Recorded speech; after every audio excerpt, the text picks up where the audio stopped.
And with Arran Stark as a chef and myself as a garden designer, we've teamed up to create this herb garden here that supports the Jefferson Healthcare Cafeteria. We grow 18 different kinds of herbs, including rhubarb, columnar apples, and edible flowers. And today we will be harvesting the basil for basil oil, and Arran will tell you more about that. So unlike our herb gardens at home where you come through your herbs and you pick what you need just for an evening, today we're going to do a batch harvest and a batch recipe for making this, because we want to preserve all of this basil so we can eat basil pesto in the middle of January. So I'll start by, and I know it seems kind of barbaric, but I'm going to just pull this plant up. I'm going to make sure I get all the dirt off of that the root structure, and then I'll put the roots into my compost bin, and I'll just take the basil like this. Again, pulling them up. It's nice to do it early in the morning. The yellow jackets aren't out.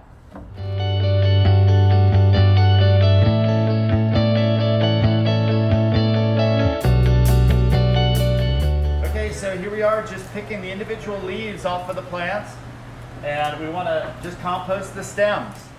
So here we have washed, picked leaves of the basil. I've got a boiling water and I've got an ice bath that we'll use to arrest the cooking process of the basil. When we blanch the basil, we don't want to over blanch it. We want to blanch it for maybe 30 seconds, just until it turns it a vibrant, bright emerald green.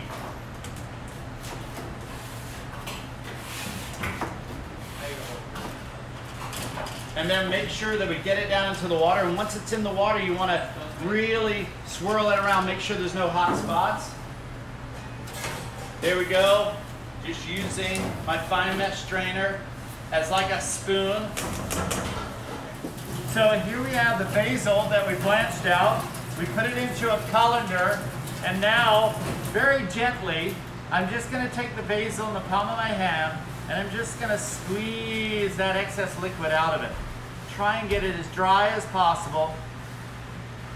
The best case scenario is that you do this and you spread it out and you let it dry for a couple of hours in a refrigerator. So I'm just going to let that spread out after I've squeezed all the excess liquid out of it as much as I can. Basil, pre-blanching it, if you were to do this, it's going to bruise the basil. But now after we blanched it, it doesn't bruise up so bad. So here we are, we're ready. I've got my dried blanched basil here. I'm just going to take a little bit of this, not too much, and put it into my blender. And then I'm going to put about 2 cups of organic, GMO-free canola oil into it. I'll bring it over to my blender, top it up, making sure that I've got my hand over the top. And I'll start it out on a variable speed. Start it up.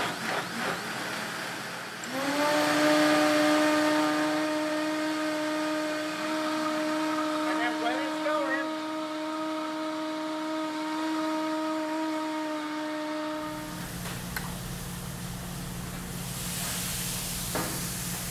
I'll take this mash and I'll let it macerate in the refrigerator for a couple of hours before I strain it out.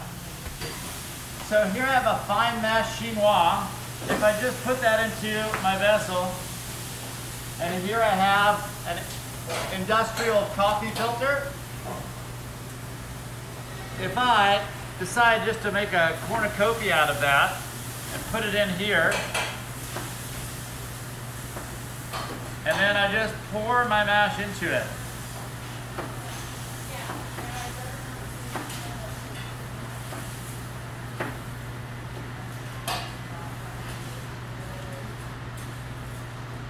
And as you can already see, the oil coming from it is a vibrant green.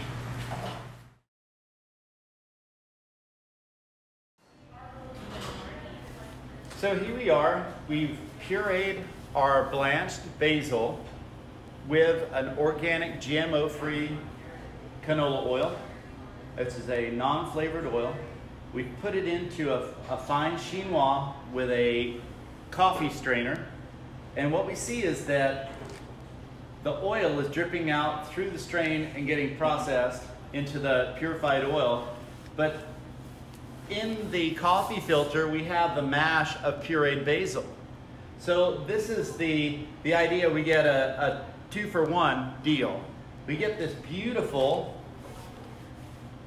vibrant green basil oil that is so flavorful, it almost has a minty effervescence to it. But we also get this mash of basil puree that we can later turn into a beautiful pesto by adding pine nuts and Parmesan cheese. We here at the hospital will actually take sunflower seeds, toast them off, and use it instead of pine nuts for our pesto here. But beautiful just by itself, this puree of basil. And I would say you can put these into an ice cube tray, freeze this puree of basil into little nuggets, and then crack them out of the tray and put them into a Ziploc bag. So in the middle of February, when you want a basil-y sauce, you can just crack one of those cubes and put it into your dish.